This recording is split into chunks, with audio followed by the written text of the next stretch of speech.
అందరికీ నమస్కారం.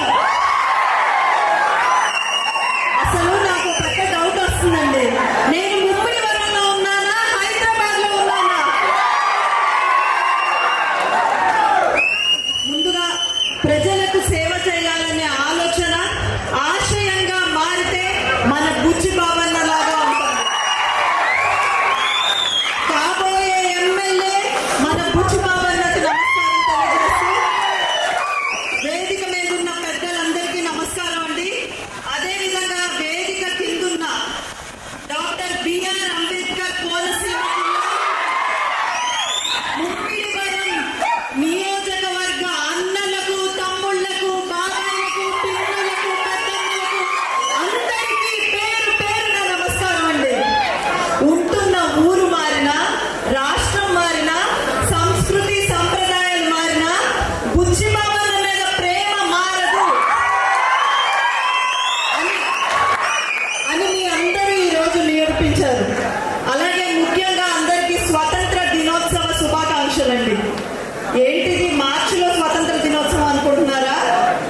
ఇండియాకి ఆగస్టు 15న స్వతంత్రం వస్తే 5 ఏళ్లుగా బందీ ఉన్న ఆంధ్రప్రదేశ్ కి నిన్న మధ్యాహ్నం 3 గంటలకు మే 13న యుద్ధం జరగబోతుంది. ఆ యుద్ధంలో గెలిచి రాజుల చంద్రబాబు నాయుడు గారు పట్టాభిషేకం.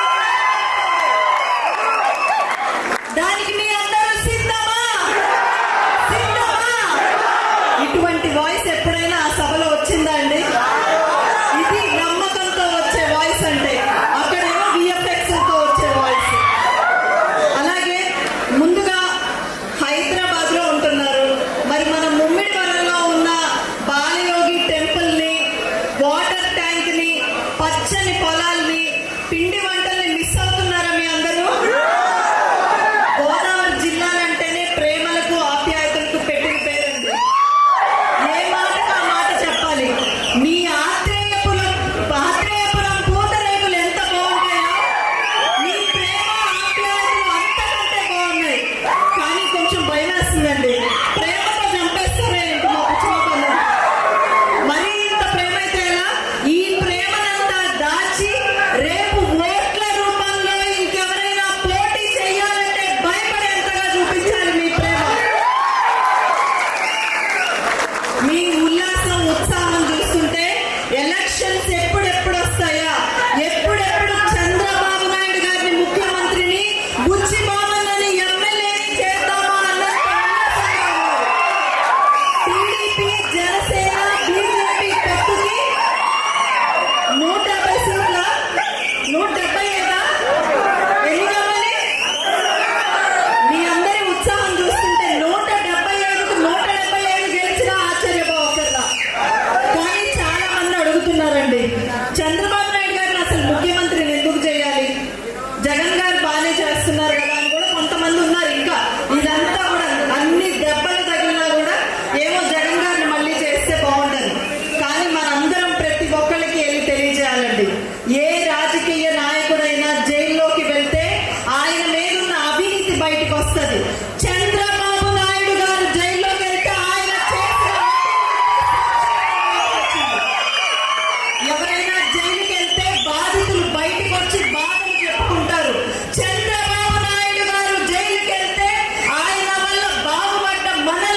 ఇవన్నీ తలుచుకుంటే మనందరి కడుపు తరుక్కుపోతుందండి.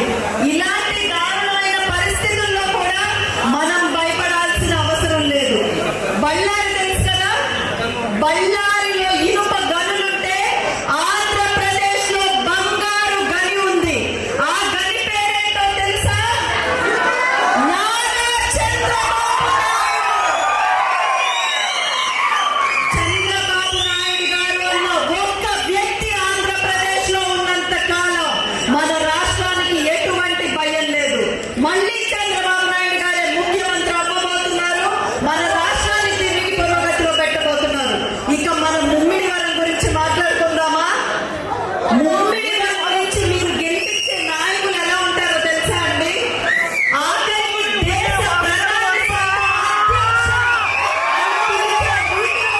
మీరు గెలిపించే నాయకులు మన గంటి మోహన చంద్ర బాలయోగి గారిని ఈ రాష్ట్రానికి అందించిన బాలయోగి గారు, వివేకానంద గారు, మన బుచ్చిబాబన్న గారు లాంటి గొప్ప నాయకుల్ని మీరు ఈ రోజు గెలిపించుకున్నారు. 2014లో మన బుచ్చిబాబన్న గెలిచిన తర్వాత మన ఊర్లో ఏమేం జరిగిందో అభివృద్ధి మనకి చెప్పుకోవడానికి పుస్తకాలు ఉన్నాయండి. ఈ రోజు ప్రతి గ్రామానికి ఒక అప్రోచ్ రోడ్ ఏర్పడిందంటే అది మన బుచ్చిబాబన్న తీసుకొచ్చింది. ప్రతి వీధికి వీధి లైట్లు వచ్చాయి. మన రాష్ట్రం అంతా కూడా సముద్ర తీరం ఎక్కువగా ఉంటుంది. అటువంటి ఊర్లకి సముద్రం దగ్గర తుఫాను వస్తే ఎంత ఇబ్బంది పడతారో తెలుసు. రాష్ట్రంలో ఎక్కడా లేని విధంగా 11 సైక్లోన్ రిలీఫ్ సెంటర్లు కట్టించింది కేవలం ముమ్మిడివరంలోనే. మన బుచ్చిబాబన్న తీసుకొచ్చిన సైక్లోన్ రిలీఫ్ సెంటర్లు మనం చూసాం. అదేవిధంగా 10,000 మందికి ఇల్లు కల్పించిన గొప్ప నాయకుడు మన బుచ్చిబాబన్న. బలుసు తిప్ప, భైరవపాలెం, చిన్న వలస, పెద్ద వలస, లక్ష్మీపురం, చిన్నకొండ వెంకటపాలెం, పెద్ద బొడ్డు వెంకటపాలెం ఇలాంటి అనేక గ్రామాలకి నీళ్ళు అందించిన గొప్ప నాయకుడు మన బుచ్చిబాబన్న. ఇంకొక విషయం అండి, చాలా లంక గ్రామాలకి ఈ రోజు కూడా పడవ మీద తప్పితే వెళ్ళలేని పరిస్థితి.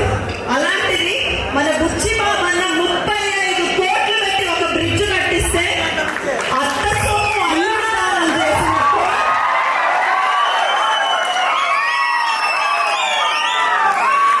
అత్త సొమ్ము ఎవరు దానం చేశారు?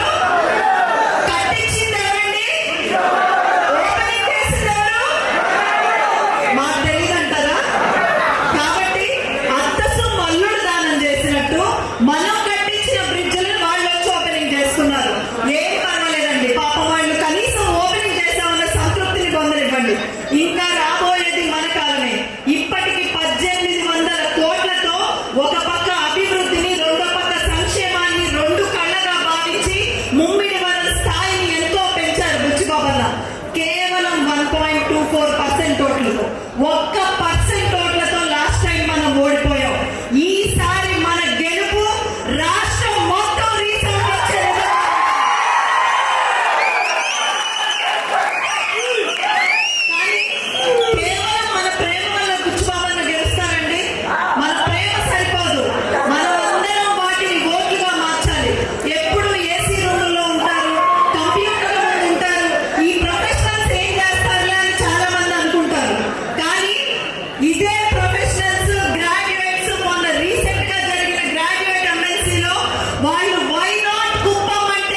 మన దేశాన్ని మన రాష్ట్రాన్ని ఇంత నష్టపరిచి